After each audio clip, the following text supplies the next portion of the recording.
In this video, we're going to take a look at Noodler's Dallas, Texas Navy. Let's jump straight to the end with my opinion. As a color, it's a really basic blue that does give some tone variation by pen. And that's just about all I can say about this ink. Oh yeah, it also attacks paper and the page underneath. There's a ridiculous amount of bleeding that really makes this nearly impossible to use for me. Take what you want from that.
I like to change things up by using a different pen each day. Today that pen is a Pelikan M1000 with a broad nib.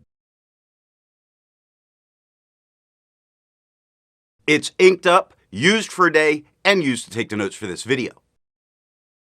To see how I arrived at that opinion, let's take a look at the first writing sample done on Clairfontaine. Looking at the fine nib, we get a lighter blue than we were getting in the initial writing.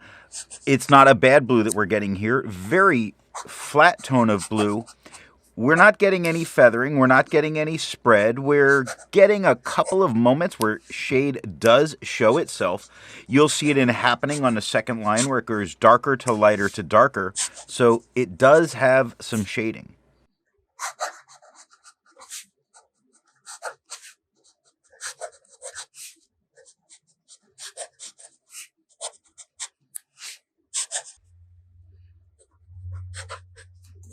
Looking at the zoom nib, it's quite a bit darker than we had with the fine, not unexpected.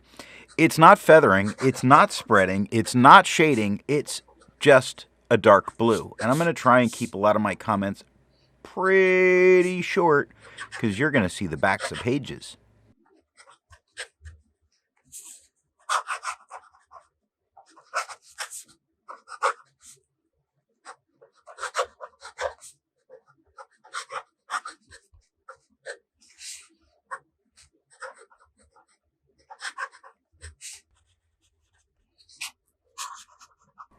Looking at the music nib, it is a little bit lighter than we had with the zoom. It's not feathering, it's not spreading, it's not shading.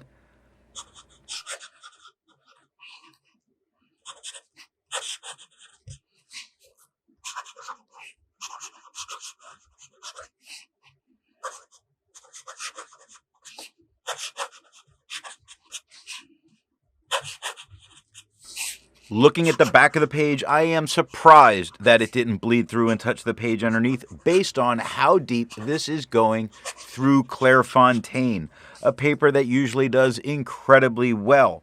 The only spot you could use the back of the page is with the fine. To have a range of experience with this ink, all of the writing samples are done with a Sailor Pro Gear Slim Mini with a fine nib,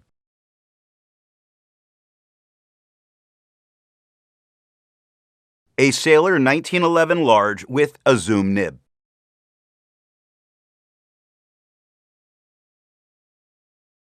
a Sailor 1911 Standard with a music nib,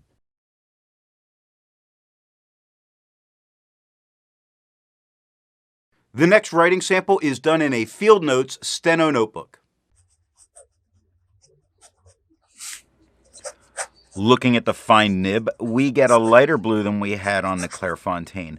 We do get a tiny bit of feathering. I think it's manageable. We do get the tiniest bit of spread that's manageable. We even get a couple moments that shading does occur. You see it on the second line with enjoying, where I really screwed up on that E. You see it on the top line a little bit in determinism, but we'll see.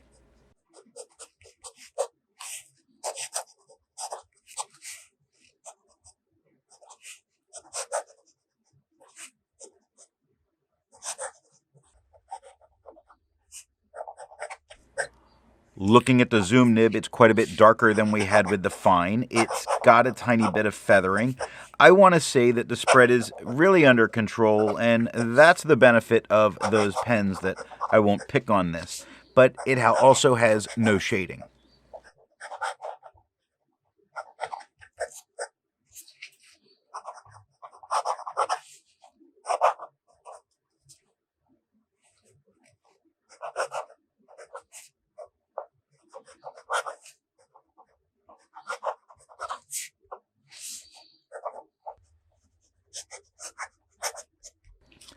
Looking at the music nib, it is about the same tone as the zoom.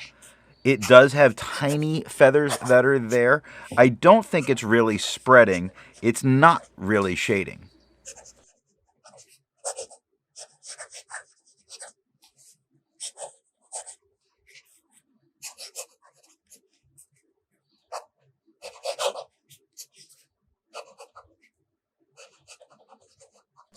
Looking at the back of the page, you can see that there's a lot of ghosting because of how deep this ink made it into the page. The back of the page is unusable, and the page underneath had a few spots of ink that came through and corrupted it. I agree with Vita. There's a lot to learn by doing multiple chromatographies.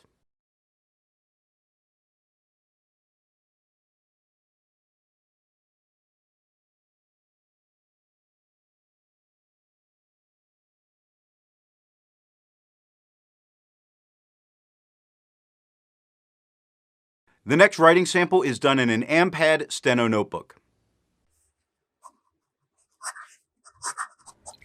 Looking at the fine nib, we get a little darker tone than we've had before. We do not really get much for feathering, but we certainly have some spread.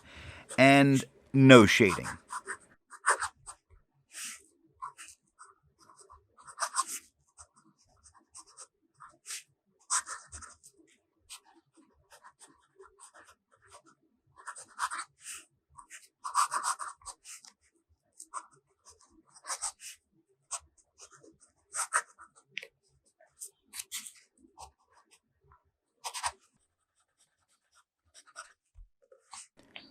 Looking at the zoom nib, we get a darker tone than we had with the fine. We get spread. It's definitely there. You can see it happening. We get tiny feathers, but those are manageable, and we get no shading.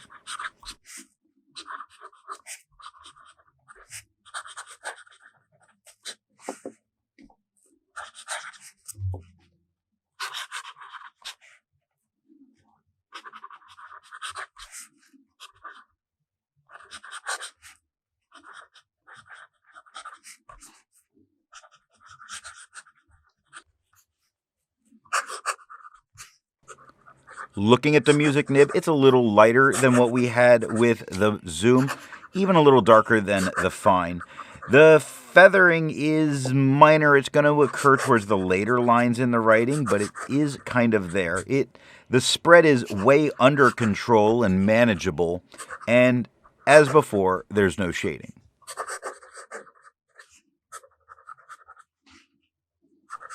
Looking at the back of the page, you can see that there's no using the back of the page because it ghosted constantly, probably because of the bleed through that made the next page look like a circled minefield for as many spots that I had to circle.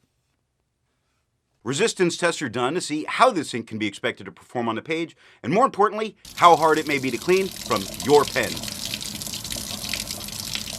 This smear is allowed to dry for 3 days before testing it.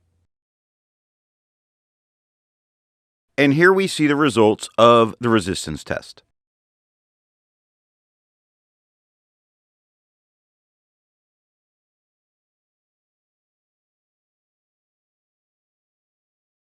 The next writing sample is done in a National Steno notebook. Looking at the fine nib, we get something that looks a little bit more than a basic blue. Though it's really being a basic blue, it's not feathering. It's in that rather under control. It's only got the slightest bit of spread, so looking at the front, things seem to be going pretty good. No shading.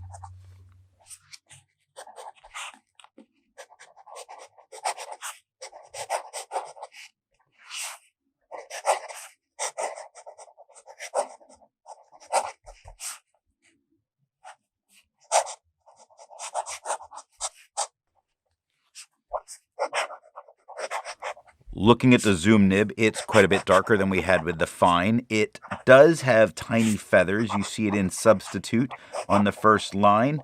You see it in these on the third line. Just a few spots, very manageable. Very minor, almost nothing for spread, and no shading.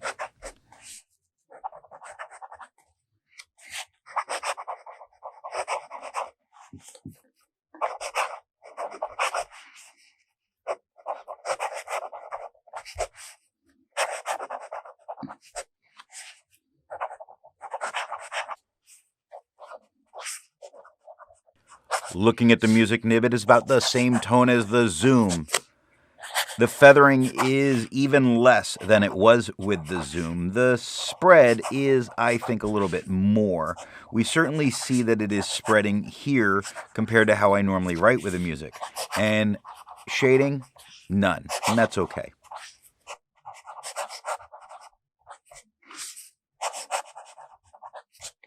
Looking at the back of the page, the best case is that fine, where there was much less of the ghosting.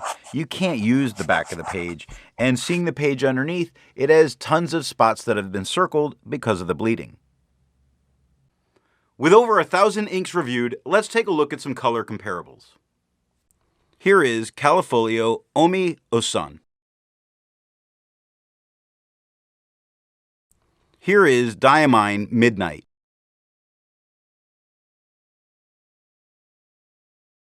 Here is KWZ Iron Gall Blue No. 1. Here is Pilot Hydrogena.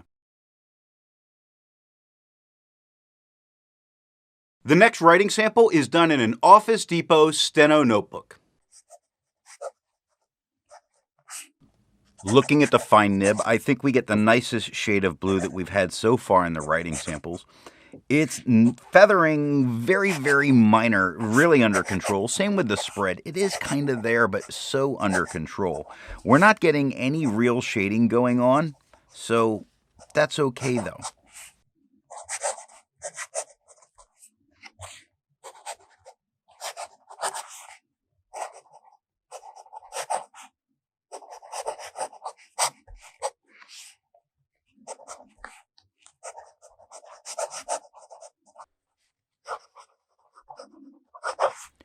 Looking at the zoom nib, it's darker than we had with the fine. We're getting almost no feathering again. When it does occur, it's very minor. It only makes the edges of letters look a little wiggly. It does have a little bit of spread, but the advantage of the zoom is I can take credit for what's happening wrong there. It is not shading, but it hasn't so far.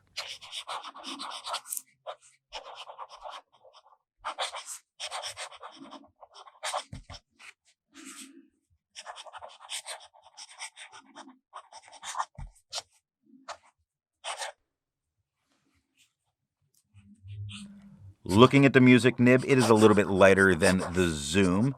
The feathering, I think, is even better than it was with the zoom, even less of it. Spread, I think there's less here than there was on the last paper. And as far as shading, not happening.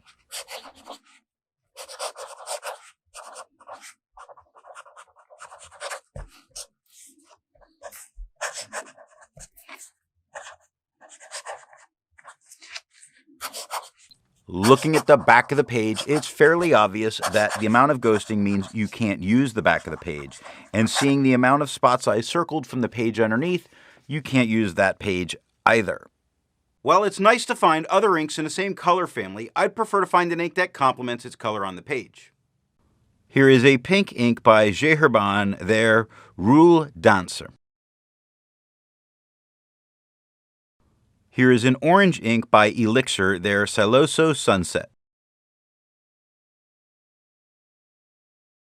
Here's a magenta ink by Pilot, their Iroshizuku Suji, or Azalea. Here is a yellow ink by KWZ, their El Dorado. The last writing sample is done on 20-pound copy paper. Looking at the fine nib, it is a little lighter in tone than we had on the last writing sample. The feathering's under control, the spread is under control. Both are present, but this is copy paper. We're not getting any shading, and we don't expect it.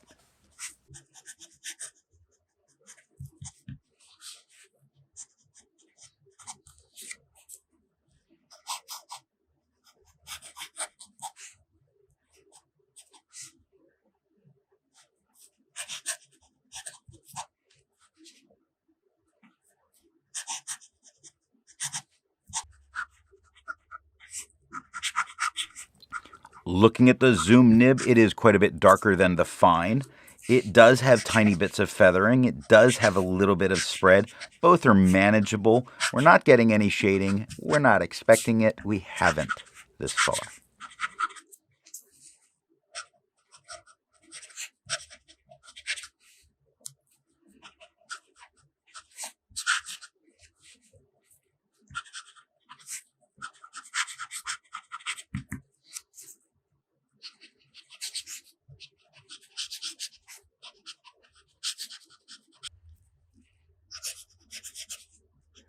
Looking at the music nib, it is a little lighter than we had with the zoom. The feathering is less than we had with the zoom, which kind of expected. The spread is less than with the zoom, again kind of expected. Shading, still not here.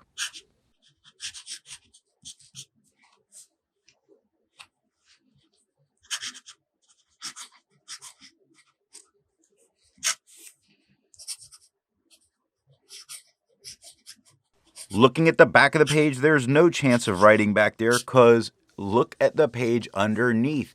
I don't know that there's a spot that's not circled. It destroys the underpage. So what nib and pen do I think is going to give the best writing experience with this ink? Very simply, somebody else's pen. I'm sorry.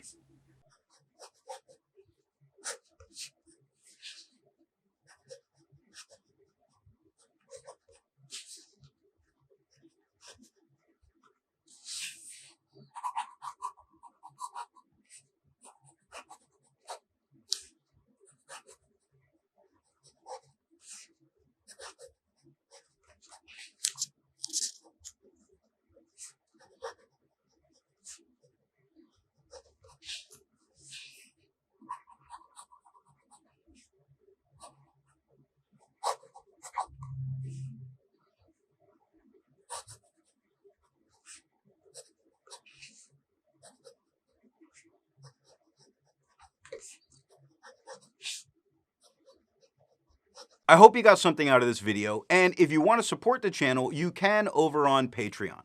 Thanks for watching.